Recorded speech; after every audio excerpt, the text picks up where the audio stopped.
Even during long sittings and demanding schedules, he remained focused and driven, yet he never sacrificed family at the heart of leadership. When duty kept him away, he assured his beloved wife, Naya, was near. He gave her time without apology, while still delivering on his responsibilities. To him, leadership and family are both sacred. To Naya and the girls, we say this. Scripture reminds us in Isaiah 41:10, do not fear, for I am with you. Do not be dismayed, for I am your God. I will strengthen you and help you. May that promise carry you in the days ahead. He loved his community deeply, the Kipsigis people. He proudly called them their kingpin. He have a lost filler. I think there's an issue. His constituents have lost a deep defender. And we as colleagues have lost a share who believed leadership meant thinking beyond oneself. He often spoke of cattle, of land, of heritage, of the root that grounded him. He was proud where he came from and he carried that pride with humility. Scripture tells us in 2 Timothy 4:7, I have fought the fight, good fight. I have finished the race. I have kept the faith.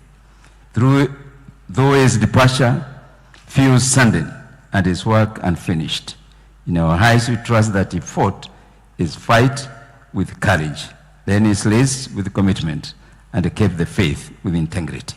As a committee, we commit ourselves to ensuring the project we began and his leadership will be completed, not only across the country, but in Emerua Dekil. The constituency is served with unwavering dedication. We honor him not only in once, but in continuous service. May the Lord comfort his beloved wife, Naya, his children, his family, the Kipsigis community, and the whole of Kenya. May his soul rest in eternal peace.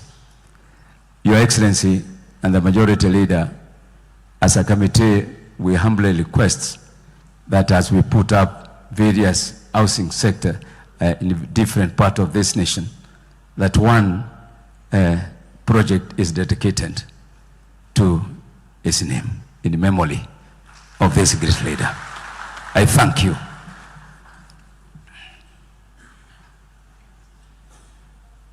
Thank you so much, Vice Chair, Honorable Ndikiri, who is also the Vice Chair of Housing Committee and also the Vice Chair of the Ad hoc Committee for your very wise words.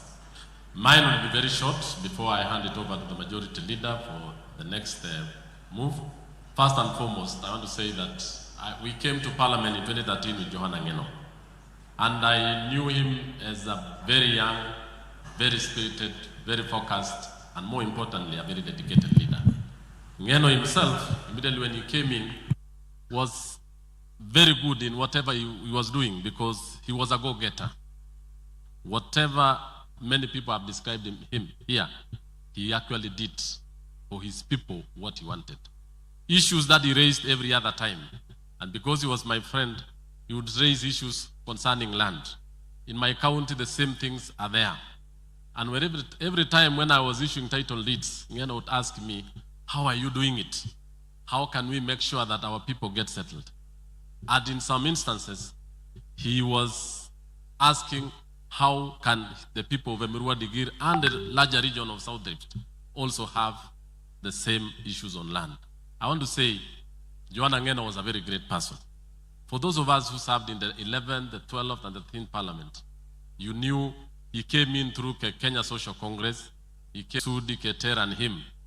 He actually did a very spirited fight against the Jubilee administration. And he was saying, even if you are very many, we will give you a run for your money.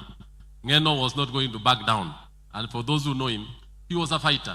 Even if he remains alone, hata akibaki peke yake, he was fighting for a worthy cause because he was a man who picks what he speaks his mind and he will defend his cause.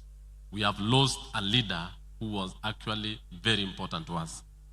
As a leader of the caucus and of the region, we have been going to various meetings with Ngeno across all the counties in Kenya, all the way from Trans Nzoia, all the way to even to central Kenya and even other parts. He was a tribeless person. Every other time, leaders always caucus on tribes or ride on tribes, but Ngeno rode on principle.